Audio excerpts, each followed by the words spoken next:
Portal de Convênios. Todas as notícias sobre convênios e outros acordos na administração pública. Olá, este é o podcast do Portal de Convênios, um resumo semanal das principais notícias do âmbito da administração pública para você se manter informado em poucos minutos. Construservice tem contratos com a Codevasf para obras em 12 municípios do Maranhão. No Maranhão, a Companhia de Desenvolvimento dos Vales do São Francisco e do Parnaíba, a Codevasf, possui contratos para a realização de obras em 12 municípios com a Construservice. A empresa é investigada pela Polícia Federal por supostos desvios de dinheiro público por meio de fraudes em licitações de várias obras. Segundo informações da própria Codevasf, os contratos com a Construservice no Maranhão são para a realização de obras de pavimentação com asfalto ou bloquetes assinados entre 2019 e 2021. Somados, os contratos chegam a 15 milhões de reais. Considerado o principal sócio da Construservice, o empresário Eduardo José Barros Costa estava preso na penitenciária de Pedrinhas, em São Luís, mas pagou fiança e está solto. Em todos os contratos também chama a atenção a falta de indicação do local exato onde seria realizada a obra de asfaltamento. Há somente o nome do município. Segundo a Polícia Federal, parte dos contratos da Codevasf com a Construservice são suspeitos de terem sido fraudados durante o processo licitatório. O esquema não é novo e é uma cópia do que já era realizado em 2015 na cidade de Dom Pedro, no Maranhão, onde a Polícia Civil do Maranhão fez uma grande operação e chegou a prender o mesmo Eduardo José Barros Costa, que também é conhecido como Eduardo Imperador. Segundo as investigações da Polícia Civil, na época foram desviados 100 milhões de reais de 42 prefeituras do Maranhão. A diferença do esquema de 2015 para o atual é que antes eram desviados recursos estaduais e agora são federais. De acordo com a Polícia Federal, tudo começa com a criação de várias empresas de ramos semelhantes que são usadas para disputar licitações para a realização de serviços para a Codevasf, como pavimentação de ruas ou avenidas. No esquema criminoso, todas as empresas que vão participar da licitação são ligadas a uma única pessoa, só que de forma camuflada ou oculta. A Construservice, segundo a Polícia Federal, era a empresa sempre beneficiada nas licitações, ou seja, várias empresas participavam da competição pela licitação, só que antes já havia o combinado de que quem ganharia seria a Construservice. A Construservice é a segunda empresa que mais firmou contratos com a Codevasf no governo do presidente Jair Bolsonaro. Até o momento, já foram empenhados mais de 140 milhões de reais. Já a Codevasf é uma estatal responsável por realizar obras e serviços em estados do Nordeste, do Norte e no Distrito Federal. A empresa é comandada por integrantes do Centrão, grupo de partidos que atualmente dá sustentação ao governo Bolsonaro. A estatal recebeu 2,1 bilhões de reais em emendas parlamentares entre 2018 a 2021. Em 16 de dezembro de 2020, consta na agenda oficial do presidente da Codevasf, Marcelo Moreira, um encontro com Eduardo Costa. O evento aconteceu na sala da presidência, na sede da empresa em Brasília. A defesa de Eduardo Costa afirmou que a prisão temporária foi desnecessária, pois o inquérito policial é fruto apenas do início da investigação e da visão unilateral da polícia e do Ministério Público sobre os fatos, e que ele é inocente. Já a Codevasf afirmou que não teve acesso à decisão judicial que autorizou a operação policial, mas colabora com o trabalho realizado pelas autoridades policiais e proverá suporte integral às investigações. Taxistas já podem ser cadastrados pelos municípios para receber auxílio emergencial. O Ministério do Trabalho e Previdência iniciou na segunda-feira, 25 de julho, o recebimento dos dados dos taxistas que poderão receber o benefício emergencial aos motoristas de táxis, o Bem Taxista, conforme estabelecido pela Emenda Constitucional número 123. O envio dos cadastros é responsabilidade dos municípios e do governo do Distrito Federal e ocorrerá em 3 etapas conforme o seguinte calendário: cadastros feitos entre 25 e 31 de julho, previsão de pagamento em 16 de agosto. Cadastros feitos entre 5 e 15 de agosto, previsão de pagamento em 30 de agosto. E cadastros feitos entre 20 de agosto e 11 de setembro, previsão de pagamento de setembro a dezembro. Nesta primeira etapa, portanto, o cadastro deve ser feito pelos entes municipais e distrital até o dia 31 de julho em portal específico. No sistema desenvolvido pela DataPrev, as prefeituras e o governo do Distrito Federal devem encaminhar os dados em arquivo simples no formato CSV ou fazer o registro das informações individualmente no próprio sistema. As prefeituras que não conseguirem atender o primeiro prazo, será concedida nova oportunidade ainda no mês de agosto. O sistema estará aberto novamente no período de 5 a 15 de agosto.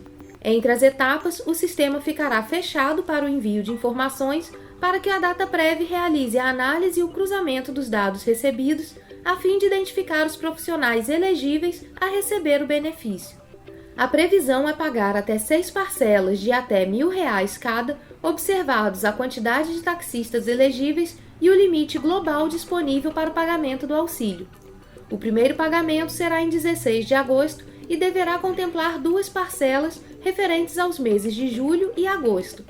Já o pagamento dos taxistas incluídos na segunda etapa está previsto para o dia 30 de agosto. Neste primeiro momento, não há necessidade de qualquer ação por parte dos taxistas. A prestação das informações referentes aos taxistas é de inteira responsabilidade das prefeituras. Eventual consulta sobre a inclusão do motorista de táxi na relação informada pelo município deverá ser feita diretamente à prefeitura. Terão direito ao benefício os motoristas de táxi que tenham permissões ou concessões alvarás com cadastro nas prefeituras ou Distrito Federal e que, entre outras exigências, tenham carteira nacional de habilitação válida. É importante esclarecer que o mero cadastramento dos taxistas não garante o pagamento do bem taxista. Os dados enviados pelos entes municipais e distrital serão analisados pela DataPrev para identificação dos profissionais elegíveis. A data limite para envio dos cadastros será 11 de setembro de 2022. Os detalhes sobre critérios, responsabilidades e pagamentos serão regulamentados em breve por meio de portaria. O valor e o total de parcelas do benefício poderão ser ajustados de acordo com o número de beneficiários cadastrados, respeitando o limite global disponível para o pagamento do auxílio previsto na emenda. O link do portal onde o cadastro deve ser feito pode ser encontrado na notícia no site do Portal de Convênios. Acesse portalconvênios.com. A Anatel autoriza o 5G em Belo Horizonte, Porto Alegre e João Pessoa. A Agência Nacional de Telecomunicações, a Anatel, confirmou no dia 27 de julho que as operadoras poderiam ativar suas redes de internet móvel 5G em Belo Horizonte, Porto Alegre e João Pessoa a partir da sexta-feira, 29 de julho. A data foi definida pelo Grupo de Acompanhamento da Implantação das Soluções para os Problemas de Interferência na faixa de 3.625 a 3.700 MHz, o GAISP. O grupo é composto por representantes da Anatel, do Ministério das Comunicações e de empresas, incluindo as de radiodifusão afetadas pelo projeto. As 3 capitais se somam a Brasília, onde o 5G foi ativado em 6 de julho. Desde então, segundo os conselheiros da Anatel, na capital federal a cobertura vem sendo expandida rapidamente com a otimização da rede seguindo o cronograma que estabelece os prazos máximos para que as empresas instalem novas estações. Assim como em Brasília, a área atendida nas outras 3 localidades já autorizadas será ampliada pouco a pouco. O presidente do GAISP, Moisés Moreira, recomendou que também é importante o usuário contatar sua operadora para saber se seu aparelho está apto a receber o sinal ou se será necessário trocar o chip ou fazer alguma outra mudança.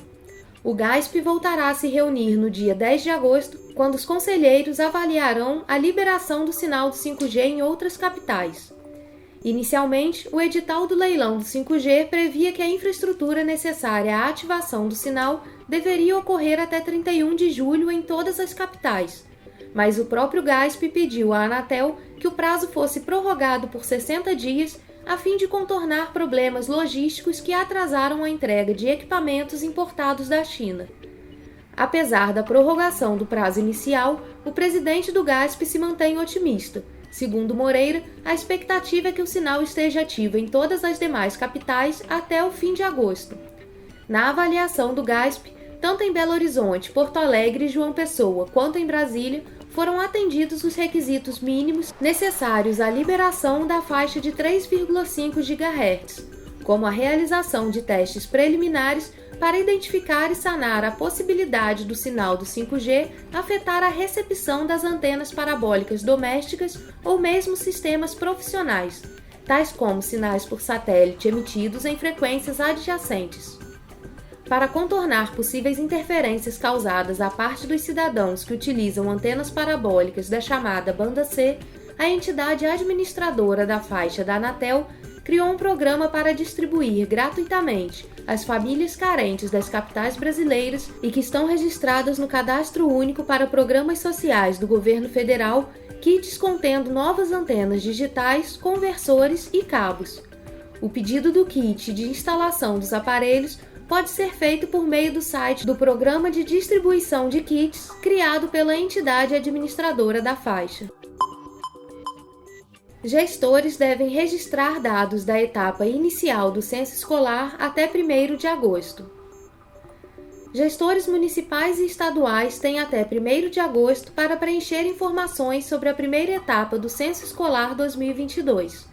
O acesso deve ser feito no sistema EducaCenso, que solicita dados da matrícula inicial, como informações de escolas, turmas, alunos e profissionais da educação em sala de aula de todos os estabelecimentos públicos e privados de educação básica e educação profissional. O censo escolar é definido pelo Instituto Nacional de Estudos e Pesquisas Educacionais Anísio Teixeira, o INEP, que coordena a atividade, como o principal instrumento de coleta de informações da educação básica. Os resultados desse levantamento acabam se tornando a mais importante pesquisa estatística educacional brasileira. Para Francisco Tiago Silva, professor doutor da Faculdade de Educação da Universidade de Brasília, esse é o primeiro passo para entender os cenários das escolas e investir em pontos de atenção.